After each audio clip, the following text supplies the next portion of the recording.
Hi there. Good morning to you. This is Kakaaki Social. I'm Onoshiorena Obozeghie. Welcome to today. Now, a data review for the second quarter of 2024 debt portfolio of Nigeria made public by the National Bureau of Statistics, that's NBS, has shown that every Nigerian owes 620,000 naira. Well, as published by the Debt Management Office, Nigeria's public debt stood at over 134 trillion naira as of the second quarter of 2024. So that's June 2024. NBS has also put Nigeria's population at 216.7 million persons. So what that means is debt per capita stands at exactly 619,000 naira, 501, with the latest debt figure released by the DMO. So you are owing 620,000 naira. It doesn't matter if you are aware what that money was done with. Okay, let's see some reactions to this. For Johnson, it says money that was spent lavishly by few people that called themselves politicians and leaders. The burden of repayment is now spread on all the citizens, including the hungry and poor ones. Which kind of wahala be this, I beg? And then he's closing his eyes in shame. And then this user at 200_million, it says, how much will each Nigeria owe after President Tinubu's first term in office if they currently owe 619,501 naira during his 1 year, 5 months, and 14 days in office? Well, he should have added how many seconds we've also spent after that. Aphrodite says, he's laughing out loud and he says, wahala, how much gongo I dey earn per year? So I have one basic somewhere, I don't know. Is that the reason strange foreign numbers are calling me? Okay, you may have to check. And Omo Akin, he has just fainted and he says, we don't owe money where we no spend. I hope that he's been brought back and he's standing on his feet right now. Okay, final reaction to this story. This is, it says, which account can I pay my money, my own debt? I beg. I don't like to owe anybody. Oh, shit, maybe I should just send you my account number. I would forward it to the appropriate quarters.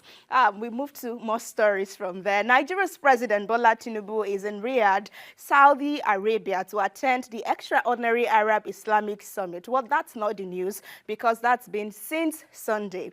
Netizens are, however, in awe that the president, Bola Tinubu, is at that meeting to demand end to Israeli aggression in Gaza. Well, his essay, Bayo Onanuga, adds that his principal wants vision of two-state solution released. So that's why he's on the trends table at the moment. So he had posted yesterday, they did some graphics for him that he shared, and then partly this is paragraph 2 of the 4 paragraphs that he shared after his speech and presentation. He says, today in Riyadh, I addressed fellow world leaders on issues surrounding the prolonged Israel-Palestine conflict. And he says, I reiterated Nigeria's historical support for a two-state solution, which is a vision grounded in the principles of equity and mutual recognition. I also called upon world leaders to work together, to work towards exploring new paths to peace and bringing an immediate end to the conflict. And Nigerians are like,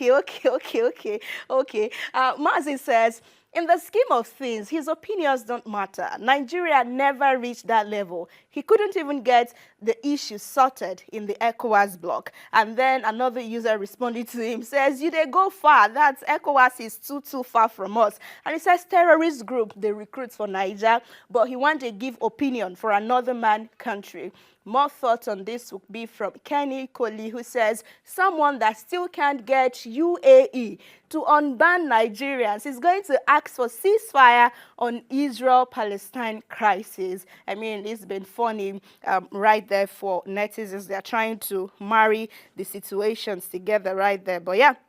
He says he's spoken to world leaders like himself. Now to another story. Patients and their caregivers on Monday protested prolonged electricity and water shortages at the University College Hospital that is in Ibadan, that's Oyo State. In a video online, this is due to a 17-day power disconnection by Ibadan Electricity Distribution Company for unpaid bills. And then, as you can suspect, it has caused a stop to surgeries and other medical procedures. So we'll see that video and then we'll take what you think about it.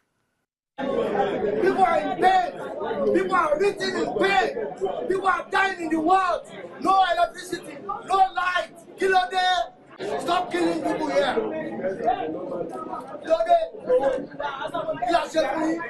That's so different in the plight of the patient. And people are just dying. Because you can protect your own relation when they come here. You think it's right for you. See how the whole day.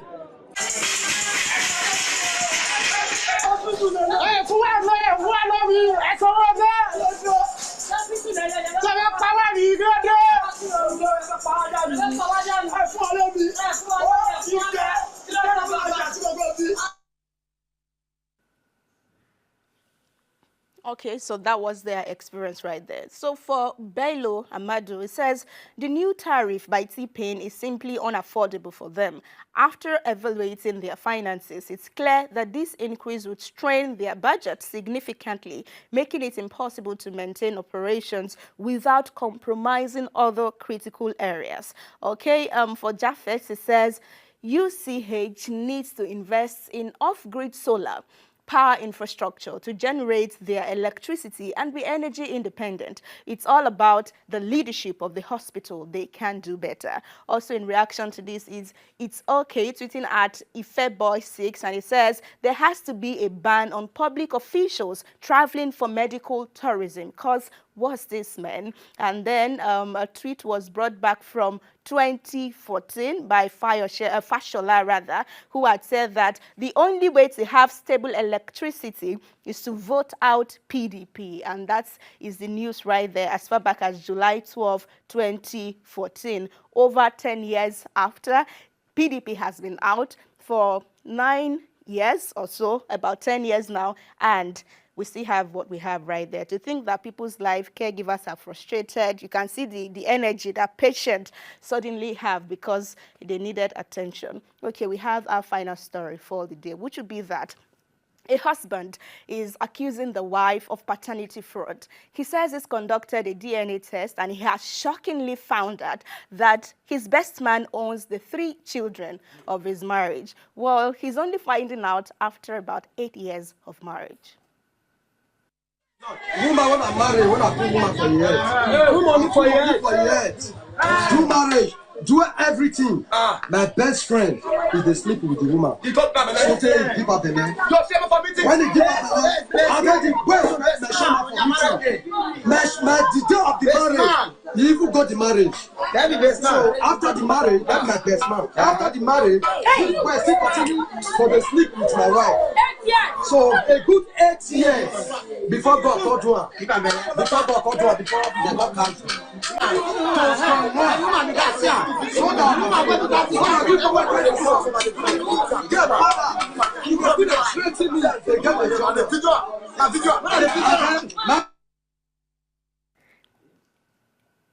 Okay, that's about a sad case, but while you were seeing that video, Uncle just said the man seen the work, so because especially when they come once in a while, get all the 3 children, you were sit down for house, no one enter for you. I'm quoting Unkoli right there. Now let's go to social media. Brother John says, how did we get to the point that best friends sleep with their friends' wives? It's so absurd and disgusting. Absolutely. Ada Richard says, sometimes the nurses can change your child for someone's child. Oh. And yeah, Brother John says, how did we get to the point? Yeah, let's have more reactions. We've had this one. Nick A says, men also have kids outside of their marriage. Those are physically assaulting that need to be prosecuted and jailed. It is unacceptable to use violence to seek recourse over infidelity. Just divorce the person and move on. Okay, someone was asking how did he get money to do all of